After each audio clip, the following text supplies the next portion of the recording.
I had suffered from bullying for as long as I can remember. Girls on the playground would pull my hair. Boys in the halls would call me ugly.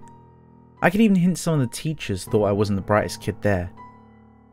My parents told me I had to rise above it, that they were all just jealous of me and that I shouldn't worry. Jealous of me? Of what exactly? Did they envy my freckled face that looked like a set of misshapen polka dots? Or perhaps my curly orange hair that looked like weary fire? Oh no, I figured it out. It was definitely my inability to do, well, just about anything. I wasn't smart enough to be a geek, athletic enough to be any of the sports teams, or cool enough to have any friends. Bullies, teachers, and adults were the only people I knew in the world. Nothing more, nothing less. I know what you're thinking. Look at this girl, complaining about everything, when her life probably isn't nearly that bad. She's overreacting, probably just being dramatic for attention. If that's suddenly taking you aback, you're part of the problem. If it didn't, you might change your mind by the time this story's over. Oddly enough, it doesn't begin with me at my old school. Sooner or later, when I came home with one too many bruises and scrapes, my parents had me shipped out of there. Within the next week, I was told I'd be moving to a new school outside of town. It was just after January, so I got to spend Christmas with my family before leaving. Something about it just felt right. Luckily, it was still snowing. I was confused when my parents had packed me a suitcase when they drove me to the new school. It all became clear once I saw two separate wings on either side of the building. "Honey, we think this might be good for you," my dad said, holding my gloved hand as we walked across the snow. "And we'll write to you every weekend and visit every month," my mum continued. I nodded and smiled. I knew I'd miss my parents, but I'd rather not deal with the alternative. They took me up to the main office, where the headmistress greeted me. She was a kind-looking old lady, reminded me a bit of my grandmother. She had her grey hair cut short, with perfectly rimmed spectacles on her face.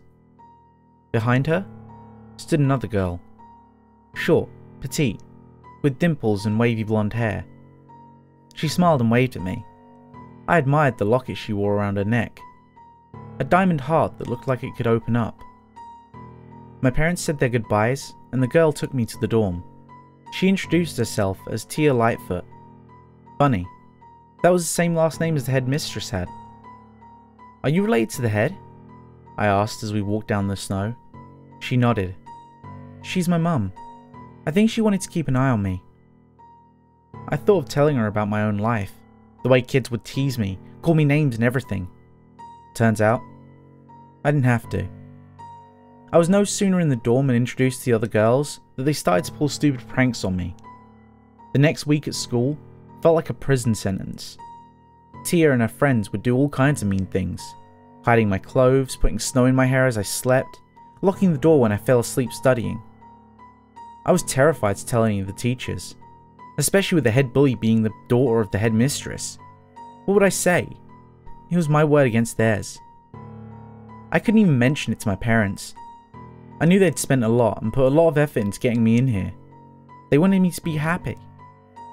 Was this my curse? Was I just destined to be bullied anywhere I went? I went to my room that day and started to cry. I tried to keep quiet so I wouldn't attract any more attention to myself.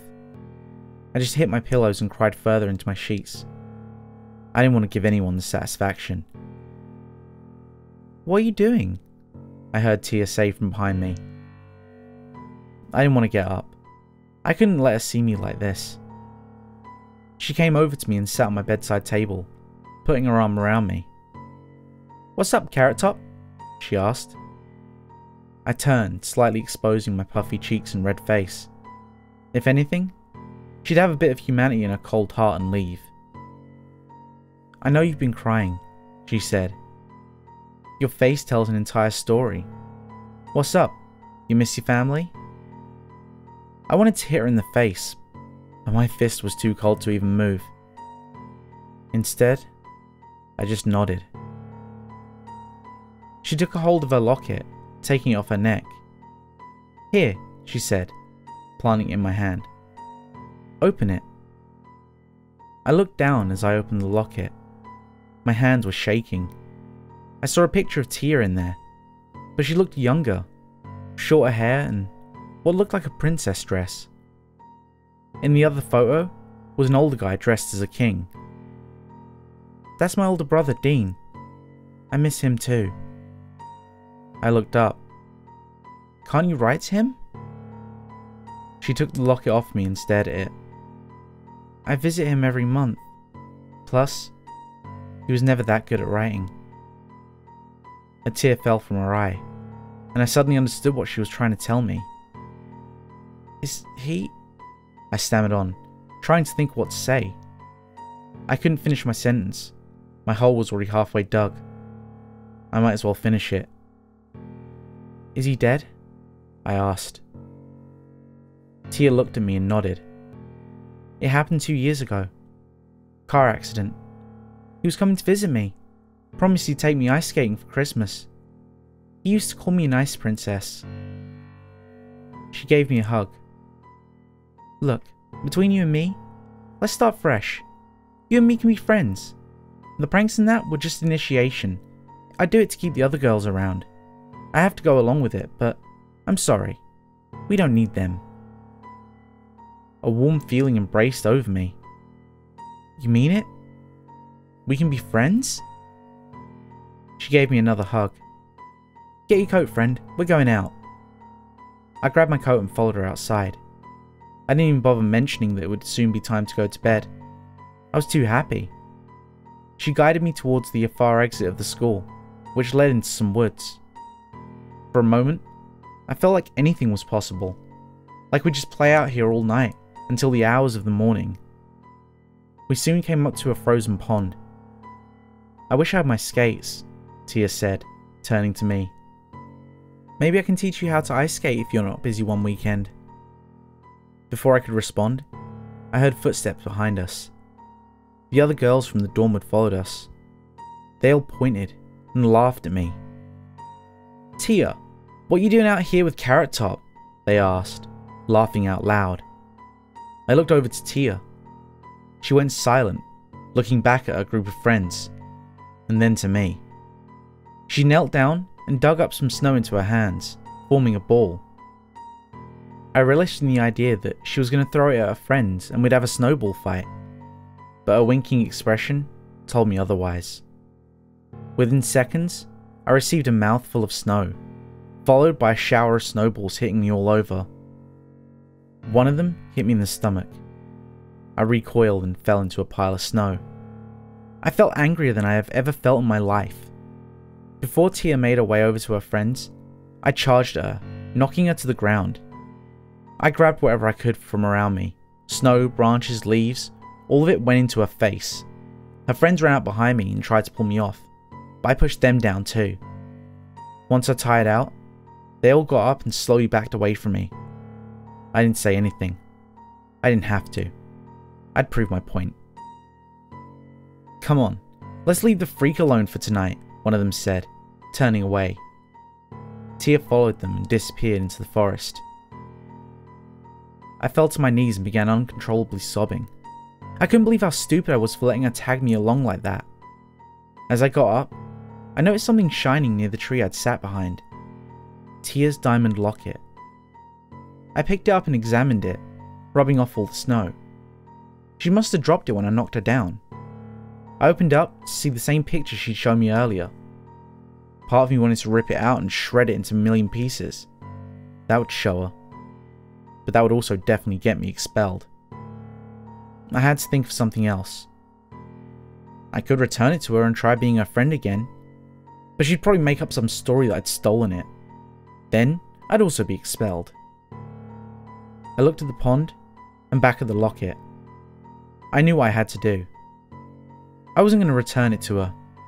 If she loved this locket so much, she could go and get it herself. Before I had second thoughts, I threw the locket as hard as I could onto the ice. It made a grinding sound as it slid across the pond and shone back at me in the center. I turned around, heading back to dorm. I didn't bother looking at Tia or warming up by the fireplace in the sitting area we had. I just wanted to get to bed. I pulled on my comfiest pajamas and wrapped myself up in my duvet, closing my eyes. I was woken later to constant shuffling and rambling around the dorm.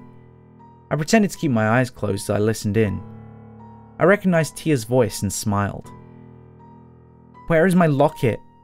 Where is it?" she yelled from outside. I could hear several other girls trying to calm her down, and Tia's voice sounded as if she was crying. I sank further into my duvet as my heart began to sink. I shouldn't feel bad, right? She deserved this, right? She brought it on herself, right? I should go and help her. But that's just what she'd expect.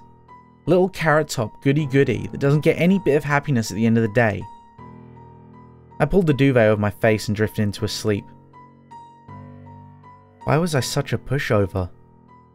The next morning was a day I would never forget. We were woken up earlier than usual. I could hear sirens outside my window, and several other teachers rushing out of the woods. One of the girls peered into my room and told me to get out. Everyone had to get out. They all sat around the fire warming up. I sat in the corner by myself, remaining quiet. I didn't want to think about what could have happened. One of the girls rushed to the window, pointing at some of the adults leaving from the woods. There were gasps, tears and panic all around me. Even I managed to get in some myself. As I saw them carrying a body out onto an ambulance, an uncontrollable chill shook me to my core. I knew who that was, for it was the only girl who wasn't with us. Tia's blonde hair had now turned a ghostly white. Her body was frozen stiff, and her eyes seemed to stare through the window, right at me. The next few days were hard to get through. I had written to my parents about what had happened, but I didn't mention that I'd gotten bullied.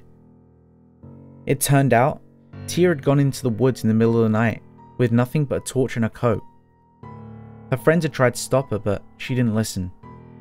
She found a locket out by the pond where I'd thrown it, and upon trying to retrieve it, the ice had broken from under her feet, and she drowned.